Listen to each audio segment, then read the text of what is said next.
સોદેસોજી police દ્વારા નશા સામે કડક કાર્યવાહી હાથ ધરવામાં આવી છે। ડીસીપી રાજદીપસિંહ નકુમની આગેવાનીમાં ઓપરેશન ગોગા અંતર્ગત શહેરના વિવિધ વિસ્તારોમાં દરોડા પાડવામાં આવ્યા હતા। એસઓજી ટીમ દ્વારા વિસ્તારમાં આવેલ પાનના ગલ્લાઓ પર તપાસ કરવામાં આવી, જે હાઇબ્રિડ ગાંજાના સેવન માટે ઉપયોગમાં લેવાતા ગોગો પેપરના વેચાણ અંગે ખાસ ચકાસણી હાથ ધરાઈ। પોલીસ દ્વારા તમામ વેચાણકર્તાઓને આ પ્રકારના પ્રતિબંધિત પેપરનું વેચાણ ન કરવા માટે કડક સૂચના આપવામાં આવી છે।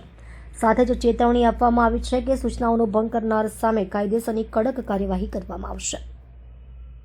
એસઓજી દ્વારા એક હાઇબ્રિડ ગાંજાનો એક કેસ કરવામાં આવેલો। એનો જે આરોપી છે આગમ જે છે એને અમને અમુક માહિતી આપી હતી કે અમુક ગલ્લાવાળાઓ પણ ગોગો પેપર રાખે છે ને ત્યાં પણ લોકો સ્કૂલ અને કોલેજના સ્ટુડન્ટ્સ છે એ મોડી રાત્રે સુધી બેસી રહે છે અને ગોગો પેપરની અંદર ગાંજાનું સેવન કરે છે।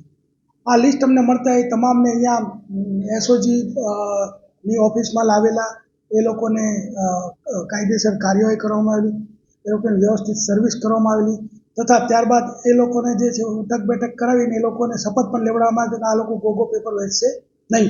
પરંતુ અમુક જે નિશંસ ગલ્લાવાળા તત્વો છે એ હજી પણ આ પ્રવૃત્તિ ચાલુ રાખતા હોય એમને માહિતી મળી, તો આજે સવારે પણ અમે આ બાબતે વેસુમાં એક સર્ચ કર્યું અને અમને નવું જાણવા મળ્યું કે ઇન્સ્ટામાર્ટ કે જે સ્વિગીનું છે અને બ્લિંકિટ કે જે ઝોમેટોનું છે, આ બંને જગ્યાએ ઓનલાઈન ગોગો પેપર મળે છે। એટલે નજીકના ભવિષ્યમાં જ અમે આ બાબતે નોટિફિકેશન કરાવી અને તમામ ઉપર વધુ કડકમાં કડક કાર્યવાહી કરીશું।